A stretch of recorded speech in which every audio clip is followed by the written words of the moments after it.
नमस्कार। आज हम आपको एक ऐसी खबर के बारे में बताने जा रहे हैं जिसने पूरी दुनिया को अपनी ओर आकर्षित किया है। खासकर भारत के लिए ये खबर बहुत ही अहम है। दरअसल पाकिस्तान के नक्शे को लेकर एक ऐसा दावा सामने आया है जिसने इस समय पूरी दुनिया को हिलाकर रख दिया है। ऐसा दावा किया गया है कि बलूचिस्तान अब पाकिस्तान का हिस्सा नहीं है। इससे भी बड़ा दावा रिपब्लिक ऑफ बलूचिस्तान यानी बलूचिस्तान को एक स्वतंत्र देश घोषित कर दिया गया है।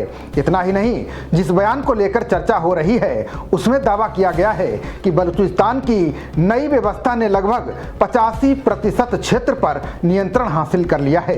यही नहीं, अपना झंडा, अपना राष्ट्रगान, अपनी करेंसी और अपनी प्रशासनिक व्यवस्था तक लागू करने का दावा किया गया है। लेकिन यहाँ सबसे बड़ा सवाल यह है कि क्या सच में पाकिस्तान के नक्शे से बलूचिस्तान अलग हो चुका है?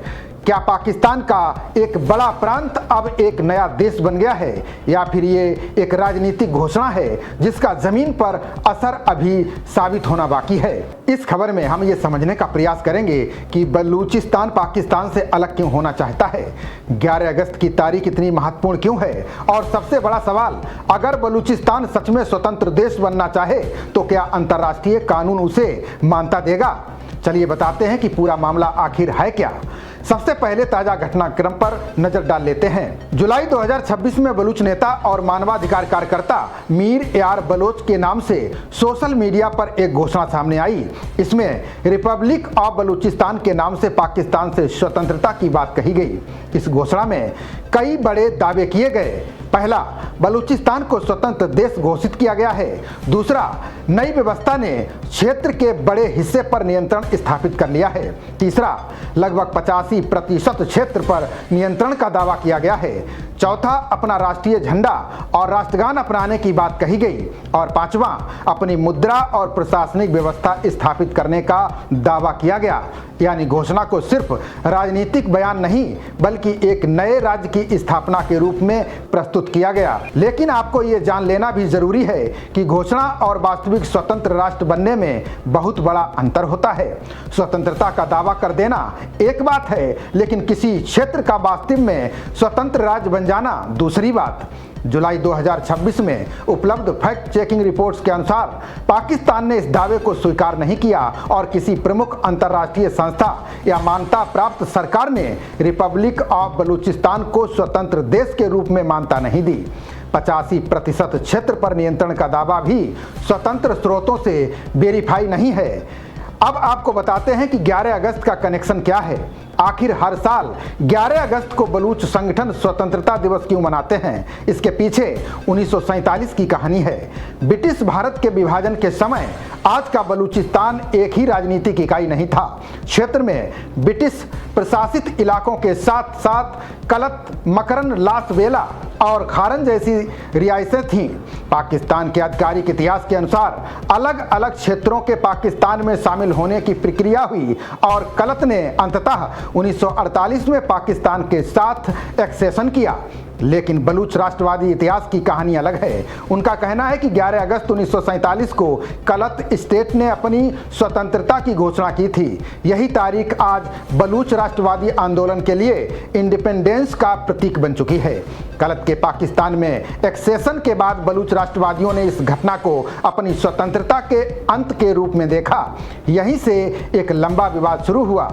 क्या कलत को वास्तव में स्वतंत्र रहने का अधिकार था, या फिर पार्टीशन के समय मौजूद संवैधानिक व्यवस्था के अनुसार उसे भारत या पाकिस्तान में शामिल होना था? यही इतिहास आज भी दोनों पक्षों की कहानी को अलग अलग बनाता है। पाकिस्तान का आधिकारिक पक्ष कहता है कि कलत का एक्सेशन कानूनी प्रक्रिया के तहत हुआ, जबकि बलूच राष्ट्रवादी कहते हैं कि उनकी स्वतंत्रता समाप्त की गई और आज 2026 में भी 1947 और 1948 का वही विवाद नए रूप में सामने आ रहा है। अब आपको बताते हैं कि बलूचिस्तान आखिर पाकिस्तान से नाराज क्यों है। आखिर बलूचिस्तान में पाकिस्तान विरोधी भावना इतनी पुरानी क्यों है? इसका एक कारण है राजनीतिक स्वायत्तता का सवाल। दूसरा, प्राकृतिक संसाधनों पर नियंत्रण।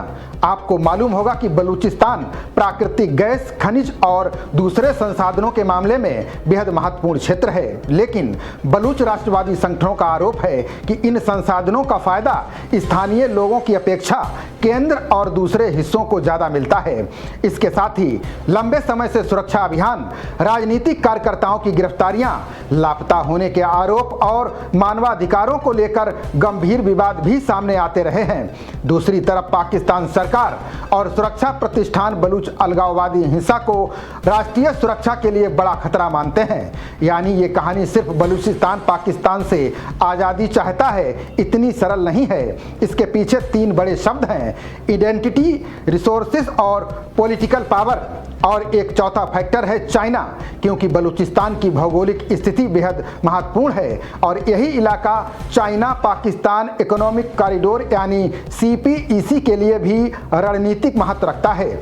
इसलिए बलूचिस्तान का संकट सिर्फ पाकिस्तान का इंटरनल इशू नहीं रह जाता, इसमें चीन के आर्थिक और रणनीतिक हित भी जुड़ जाते हैं। अब आते हैं उस दावे पर जिसने इस खबर को सबसे ज्यादा सेंसेशनल बनाया: 85% क्षेत्र पर नियंत्रण।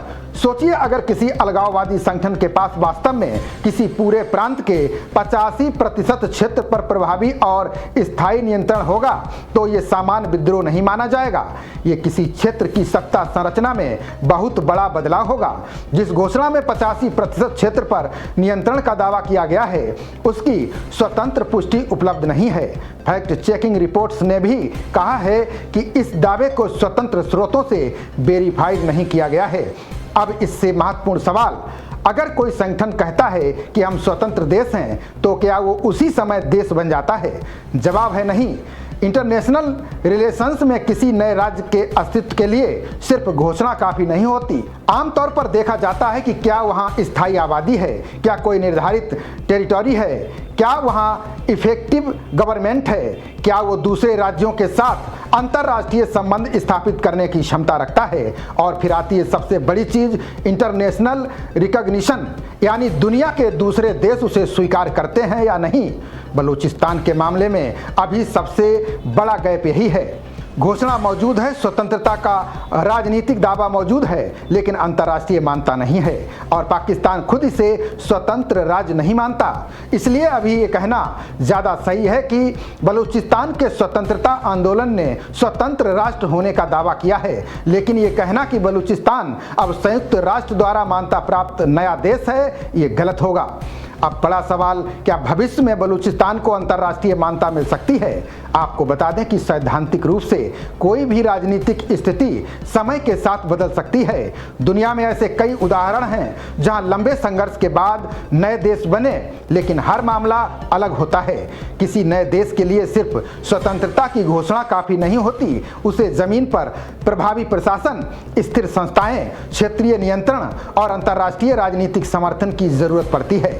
बलूचिस्तान के मामले में अभी सबसे बड़ी चुनौती यही है कि पाकिस्तान उस क्षेत्र पर अपना संप्रभु अधिकार बनाए हुए है। दूसरी तरफ दुनिया की बड़ी शक्तियों के भी अपने स्ट्रेटजिक इंटरेस्ट हैं। चीन के लिए ग्वादर और CPEC महत्वपूर्ण है। पाकिस्तान के लिए बलूचिस्तान उसका सबसे बड़ा प्रांत है और रणनीतिक रूप से बेहद अहम है।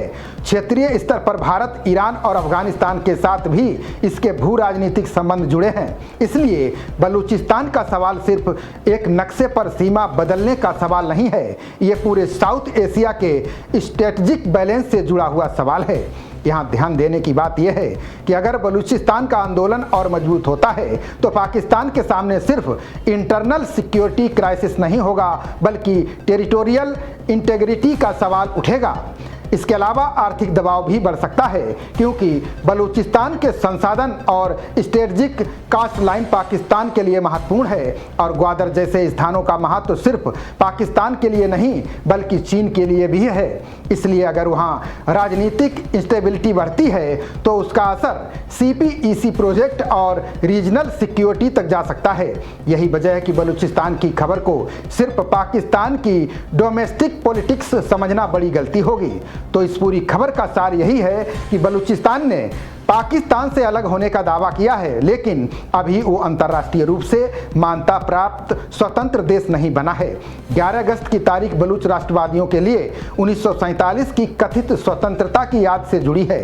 2026 में सामने आई नई घोषणा ने पुराने विवाद को फिर अंतर्राष्ट्रीय चर्चा में ला दिया है। लेकिन 85% क्षेत्र पर नियंत्रण का दावा अभी इंडिपेंडेंटली वेरीफाइड नहीं है और दुनिया के किसी बड़े अंतर्राष्ट्रीय संगठन या मान्यता प्राप्त सरकार ने रिपब्लिक ऑफ बलूचिस्तान को स्वतंत्र राष्ट्र के रूप में मान्यता नहीं दी। इस तरह की विश्लेषणात्मक खबरों को देखने के लिए आप हमारे चैनल को लाइक करें, सब्सक्राइब करें और कमेंट करना कतई ना भूलें। खबरों का सिलसिला जारी रहेगा। देखते रहिए जनप्रवाद। नमस्कार।